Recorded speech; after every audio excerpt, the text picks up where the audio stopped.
By now, Ivan's sociopathic behavior could not be contained. Hi everyone, welcome to my channel. If you're new here, thank you for stopping by. Thank you guys so much for stopping by to check out my channel. I really appreciate you. I also want to give a special thank you to all of my new subscribers. I think I'm at 115 now at the time of my recording this video. I definitely appreciate the support of all of my subscribers. I noticed that you all are commenting more on my stories, and that just makes me so happy because to me that really means that some of the content that I'm giving you all is interesting to you. So I truly appreciate it, and just keep those comments coming. Don't forget to share these videos. Don't forget to like these videos. And also, for all of my new visitors, please don't forget to subscribe to my channel. Let's get into today's case. So I have a question for you guys. Have you ever heard that Black people usually aren't serial killers?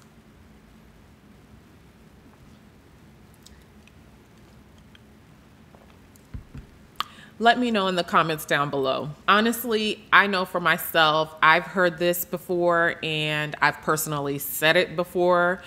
And honestly, it is like a little joke in the Black community that if the media starts reporting on a serial killer, we automatically rule that person out as being a Black person, because we've always been taught that Black people they're not serial killers. They do not commit those types of crimes. We may commit some other crimes, but we're not serial killers. That's what we've been told. Well, would you believe me if I told you that we were wrong? There are actually quite a few Black serial killers, and I found it strange that they're not really talked about as much as white serial killers. I mean, how many Netflix series have you seen on the variety or the numerous amounts of serial killers that happen to be white? And how many have you seen that are Black? I can recall maybe 1, 2. Let me know down in the comments below how many that you have actually saw or even heard about in the news. I actually found out that there are quite a few more Black serial killers than 1 or 2. I also found an article, which I will leave a link down in the description box below, which basically talks about the impression that serial killers are only white people, and how it's basically a big lie that is pushed by media to further their agenda on biased reporting of only white women, to promote a message that white victims, particularly females, are more important and deserve more attention or consideration than racial minority victims. What do you all think about that? Let me know in the comments down below. This article also says that entertainment news media outlets sell the idea that only white serial killers exist to push the missing white woman syndrome. I'm sure you all have heard of this. This is the syndrome where we see a gorgeous young white woman needing to be saved from being viciously attacked or hurt or killed, yada, yada, yada, in all of the plots of hundreds and countless of movies, TV shows, crime, whatever, books, novels, everything. Think about the popular crime stories that make the news. How many times have we seen this particular theme in those types of stories? I know of at least 2 that are going on right now. They get mainstream coverage or mainstream media coverage almost daily. And I believe they absolutely do deserve that coverage. But how many can you recall that talk about a young Black woman that has gone missing or lost her life at the hands of horrific violence? I'll wait. I can't recall very many at all. And I wonder, why do you think that is? How many do you remember seeing in the media? Let me know down in the comments below. So guys, today we are going to talk about the 60 Freeway Killer, Ivan Hill. Ivan Hill, known as the 60 Freeway Killer and the Southside Slayer, is a 59-year-old black man, a serial killer who is responsible for the deaths of at least 8 women that we know of. He was named the 60 Freeway Killer because all of his victims were found along a 30-mile stretch of Highway 60 in the Los Angeles area near where he lived, between the City of Industry and Ontario, which is located in East Los Angeles, just east of East Los Angeles. These horrific deaths occurred off and on between 1979 and 1994.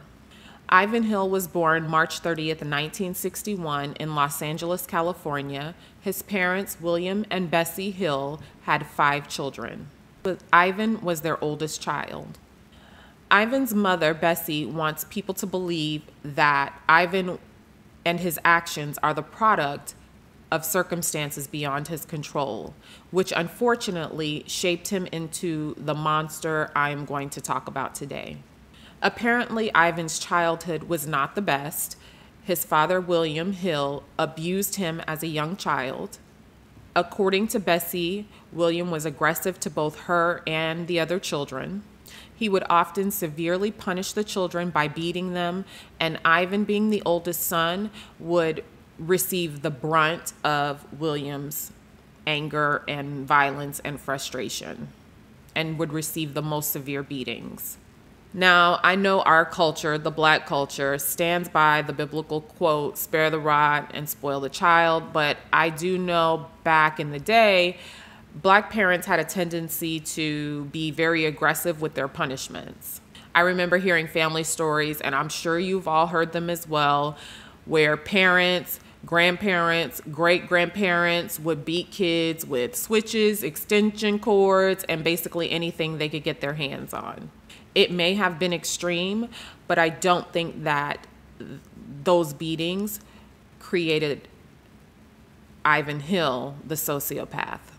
Ivan's mom, Bessie, claims that because Ivan cried so much as a little infant, many times she would find William placing a heavy pillow over Ivan's head or face to drown out his crying.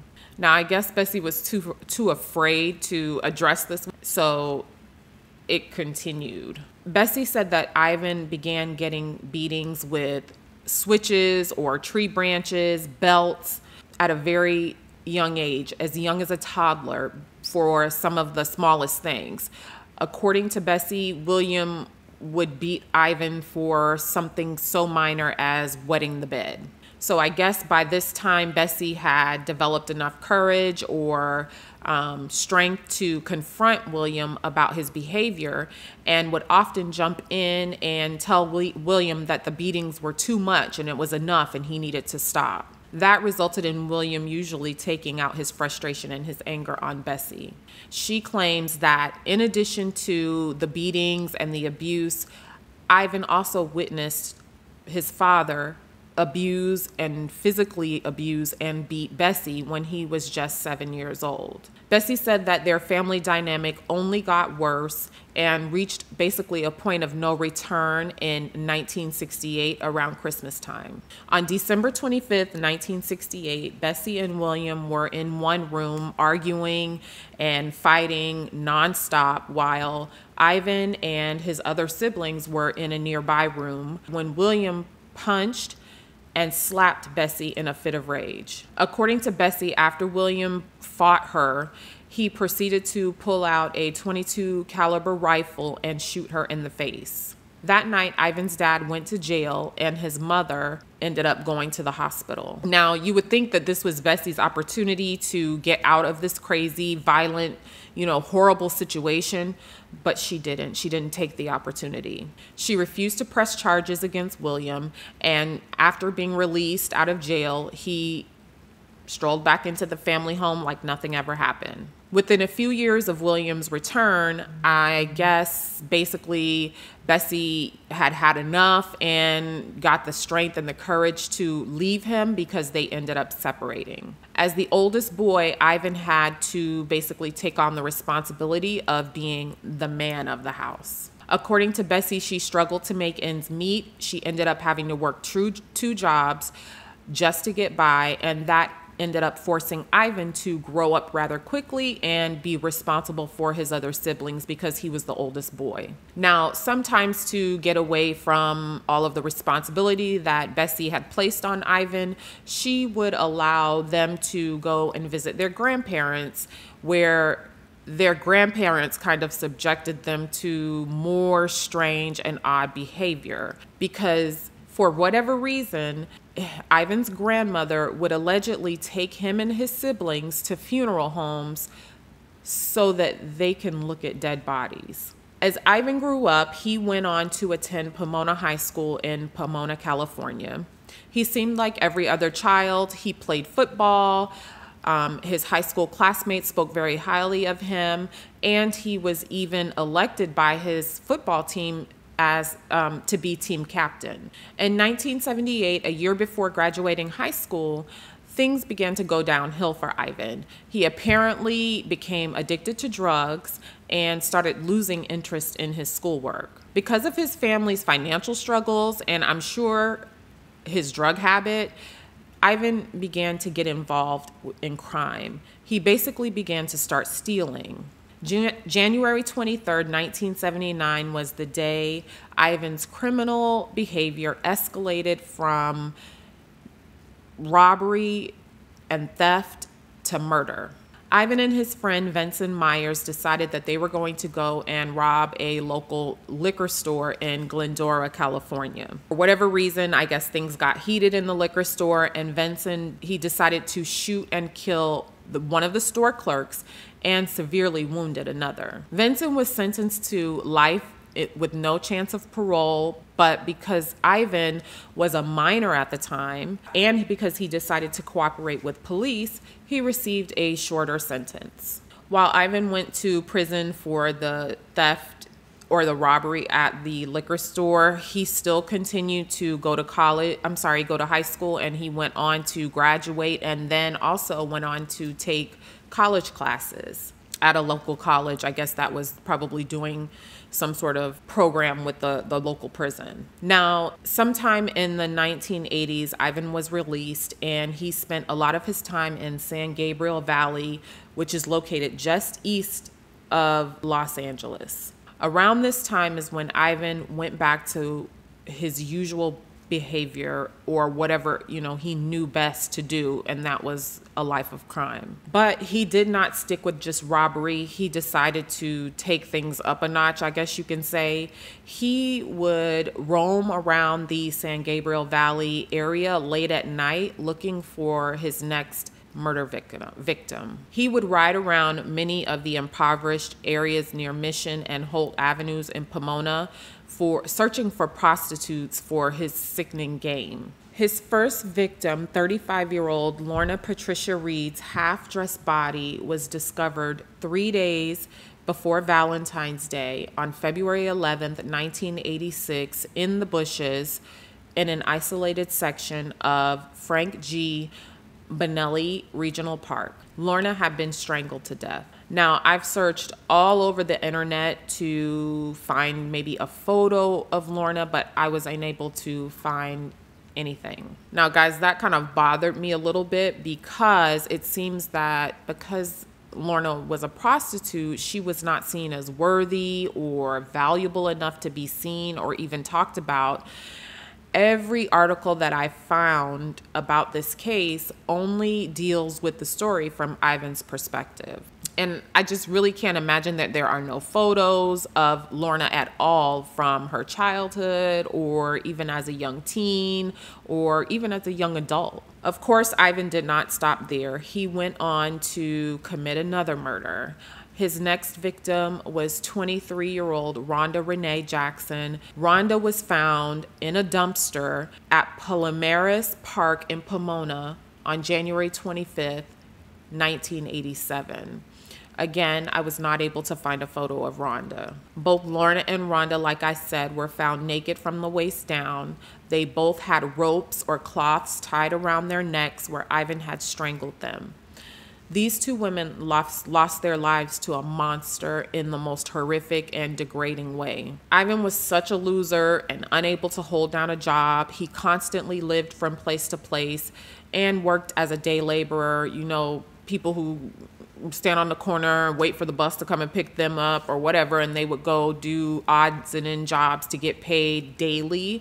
He would work as a storekeeper, a forklift driver, but he didn't stop the criminal activity. He went on to get arrested again, sometime in the late 80s for theft, and he spent several years in jail. At this point, police were still not aware that Ivan had spent his nights stalking and torturing women before he was arrested. After his release in 1993, he basically had no choice but to return to his life of crime because his criminal record and his increasing drug habit. And not to mention because he was frankly just crazy.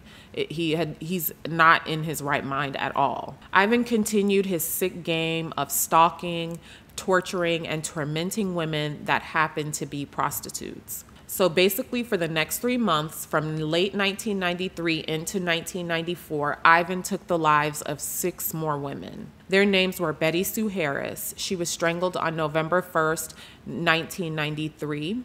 Roxanne Brooks Bates was strangled on November 5th, 1993. Helen Hill was strangled to death sometime during Ivan's 10-week spree between 93 and 94. Donna Goldsmith, she was strangled December 30th, 1993. And Deborah Denise Brown was strangled sometime after December 30th, 1993, and she was found on January 12th, 1994. Hill's victims were all women in their late 20s or early 20s and 30s, unmarried, with vague work histories and sketchy pasts.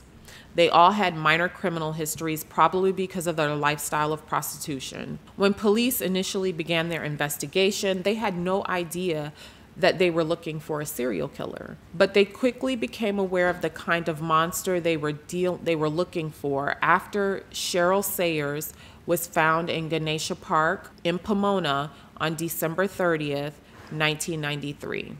Cheryl was the third victim or third woman found in the area less than a month with similar background. By now, Ivan's sociopathic behavior could not be contained, and he basically started tormenting the police with the death of his last victim, Deborah Denise Brown. He was either so out of control or out of his mind or begging to be caught that he ended up calling 911 himself and told the police or the dispatcher that answered the phone, quote, "I did, what's this, number 5 or 6?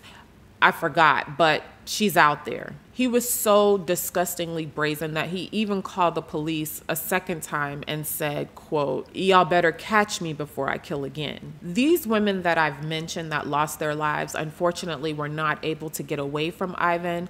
But I want to be clear, I believe this man attempted to hurt many more women. There is at least one woman that I know based on articles that say she fought like hell to get away from Ivan while he was attempting to stab her to death. Ivan's first victim after 1993, Betty Sue Harris, was strangled, like I said, on November 1st, 1993 in Diamond Bar.